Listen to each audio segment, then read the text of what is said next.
Monsieur le Président leader, cher Djali, merci de votre accueil. Monsieur le Président, Directeur Général du groupe Total, Monsieur Pouyanné, et puis parce que j'ai bien compris le pédigré de Monsieur Pouyanné, je ne peux pas résister au fait de saluer le directeur de l'école des mines d'Alès, que je croise régulièrement.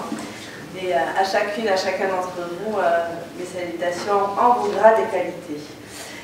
J'ai plaisir effectivement de représenter la présidente Carole Delga qui n'a pas pu se joindre à nous. On vient juste de finir une commission permanente, la première de notre région Languedoc-Roussillon Midi-Pyrénées. Nous avons engagé ce matin près de 25 millions d'euros, les premiers engagements financiers de notre territoire, et dont beaucoup portent, et j'en suis très heureuse, dans ma délégation en charge du développement économique, de l'innovation, de la recherche et de l'enseignement supérieur, un continuum que votre plateau illustre parfaitement, Jalil. Il y a beaucoup de crédits qui sont à destination, effectivement, du développement économique. Je veux d'abord prendre une minute pour féliciter le dynamisme qui est celui de l'association Leader.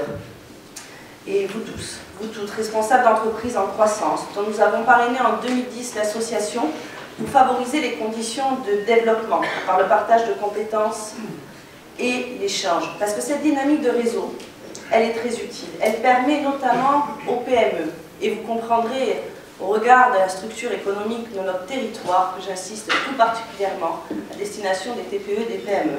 Mais ça permet de sortir de l'isolement, ça permet de partager les expériences et les bonnes pratiques, ça permet aussi, et c'est important, de développer entre elles des courants d'affaires, des opportunités qui n'auraient peut-être pas été créées si ces lieux de rencontre n'existaient pas.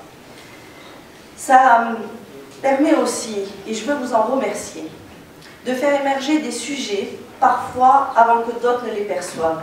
Et je sais le rôle qu'ont joué les réseaux et les clubs d'entreprises dans notre territoire, en fédérant les entreprises de Midi-Pyrénées et de Languedoc-Roussillon dans un projet commun et cohérent, avant que d'autres ne perçoivent la formidable opportunité pour la croissance et l'emploi que notre nouvelle région pouvait consolider.